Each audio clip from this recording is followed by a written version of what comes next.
Moral of the story: sometimes it really is best to judge silently. What is something you judge others for silently? Dog owners whose dogs bark in public or can't walk nicely on a leash. Or the owners who keep their dogs off leash because don't worry, he's friendly. It can be scary to have a strange dog run up to you. Not everyone has good experiences with dogs. And you are just assuming every other dog is okay with strange dogs too.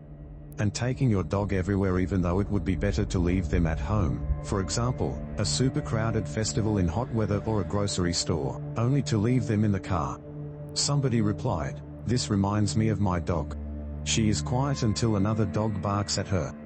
Then she barks back." The number of people who judge my dog for barking but don't care that their, generally little terrier, won't stop barking is not okay, just because your dog is small. Talking loudly on a speakerphone or not using headphones when in public. I had someone do this to me in line at a coffee shop recently. They took extra long to order because they hadn't decided what to get while on the phone, and refused to stop the call to order. The cashier was visibly frustrated. Plus there was a long line, but I guess they thought we were all happy to exist on their schedule. Somebody replied, "I had an ex who never even looked at the menu until he was up at the register. Like, even if he had been in line for 10 minutes doing nothing else of note. I sometimes tried to push him to decide while in line, and he would maybe glance at it, but still always needed to re-evaluate only once it was time to order. He also loved asking all sorts of questions about ingredients, or the restaurant's history, or trying to make small talk with the employee. As someone who is hyper-aware of social interactions and efficiency, it drove me insane because you could feel everyone's disdain for us radiating off both the line and the employees. I judge anyone who does this. If they overdose on scents or perfume that chokes me when they pass by. If I'm not hugging you, I shouldn't be able to smell you. Being a Disney adult, not just a fan, but having Disney be your entire personality. I think it is just so weird to base your life, interests, personality, everything, around a corporate brand. Like imagine being so obsessed with Bank of America that you travel the country to visit all the ATMs and then you get married in a bank lobby. Why would you do that? Somebody replied, "I went to Disney World for the first time when I was 26. It was just okay." Based on how people described it to me and what I saw online, I was expecting to be fully immersed in a magical environment where all the employees were super happy. In reality it was crowded with kids crying and whining. The employees just seemed like regular retail employees, and it was hot with surprisingly few shaded areas. I'm assuming a lot of the love comes from nostalgia, which I didn't have. I'm not itching to go back. People who feel the need to blast music in public while everyone else is using their headphones. There is a very quiet beach I go to that never has many people there, but too many times I have been and people have brought their Bluetooth speaker and blast their terrible music. It completely ruins the experience. The long Harry Potter novel of posts on social media on how much they love their significant other and how great they are. I don't care if it's every once in a while, but I swear some people do it on a daily basis. It's like they're trying to prove something to the world. It's like, are you trying to convince us? Or just yourself?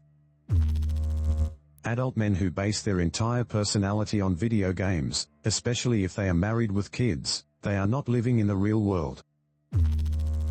People who are the loudest in the group, they just want attention. My ex used to say loud man rules the room. Girls whose entire personality is talking about boys. Somebody replied, or girls in relationships who just parrot the guy they are with. All of a sudden, they have no thoughts or opinions of their own. Somebody losing their personality as soon as they have kids. This or losing their personality after getting married. All of my married school friends have nothing to speak about other than their husbands. It's just so boring.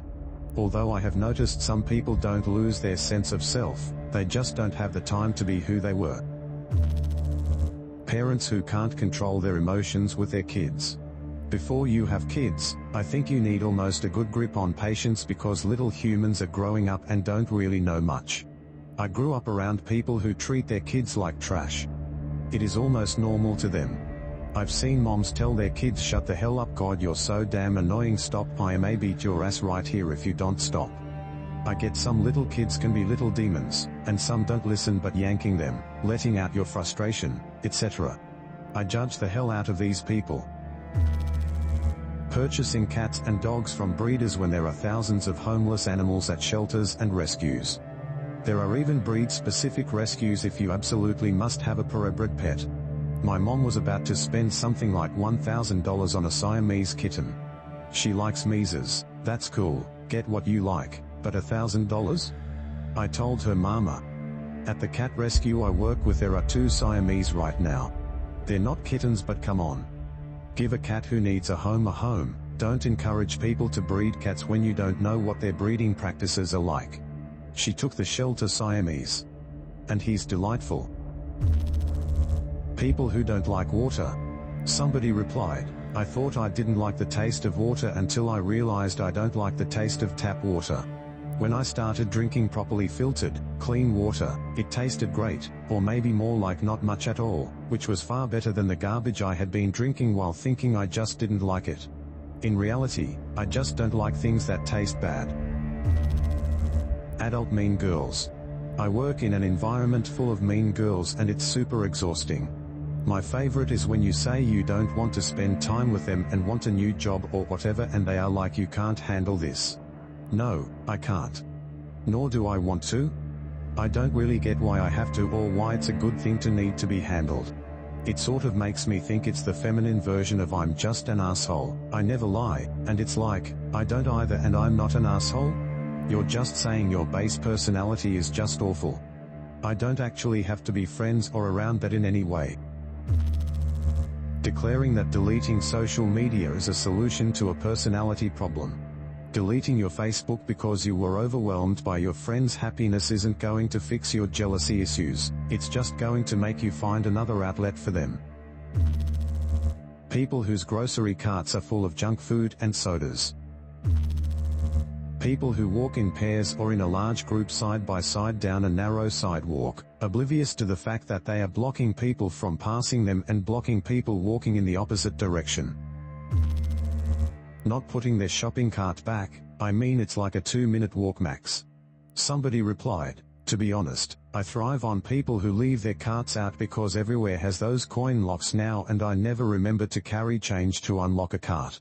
So I just sit in my car until an asshole leaves theirs so I can steal it.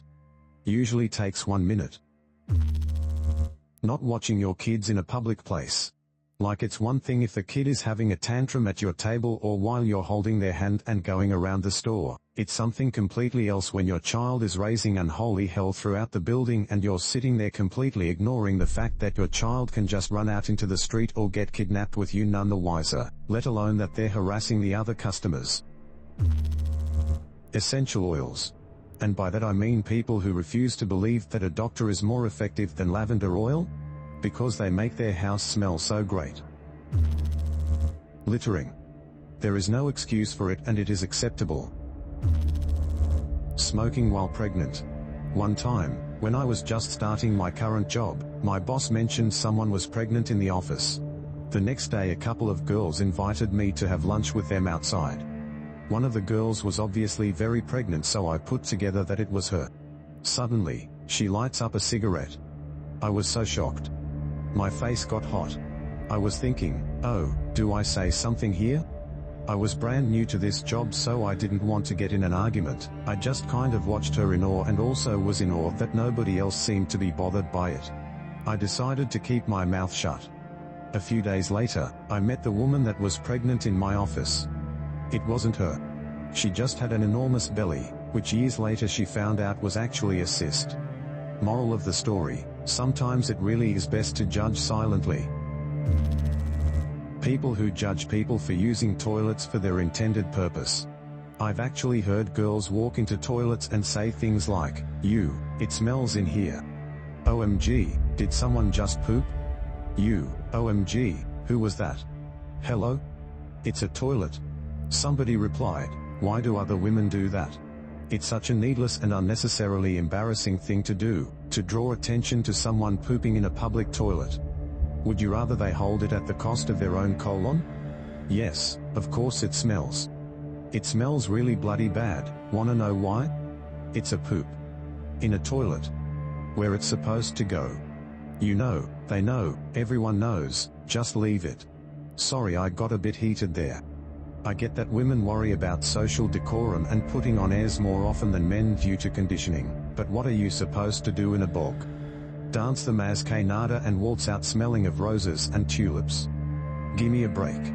There's that, and it just seems so ridiculously low to judge women for a basic biological function at the appropriate place, especially considering how many of us have bowel problems and other health complications. I know this sounds prudish, but I absolutely cannot stand couples touching each other or making out in public areas. Especially from adults. It just gives clingy, teenaged vibes and I just can't. Bonus judgment if you do it close enough where I can hear your sweet talk, and wet sounds. Astrology. I completely support freedom of belief, but I can't help but judge. Of course I will not act on it. I will remain respectful and not belittle anyone over this.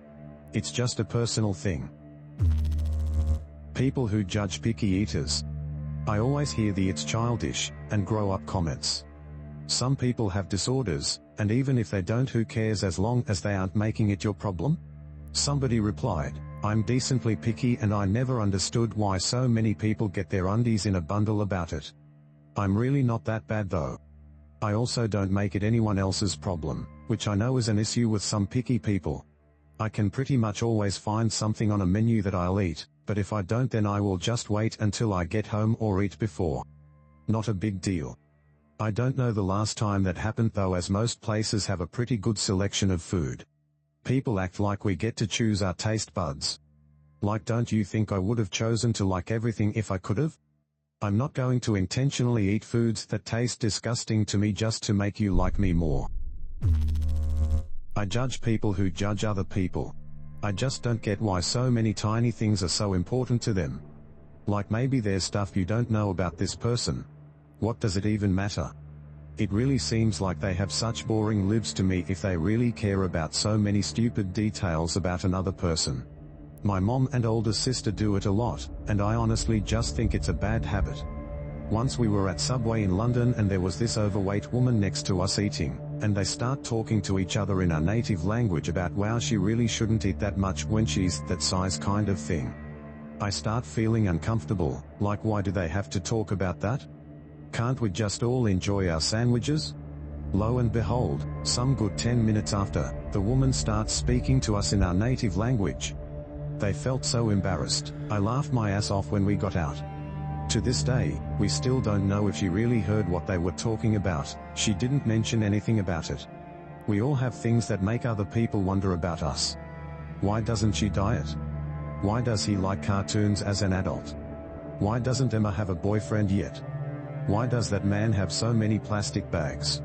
I think it's normal to wonder, but instead of assuming something negative, maybe try to understand and accept that there's too much you don't know about them, and sometimes you won't be able to understand why they do, look or act the way they do. Embrace the unknowingness. Thank you for watching. Check out the full Ask playlist in the description. Why not let us know what you judge people for in the comments below? And subscribe to be immune from judgment from all of your peers.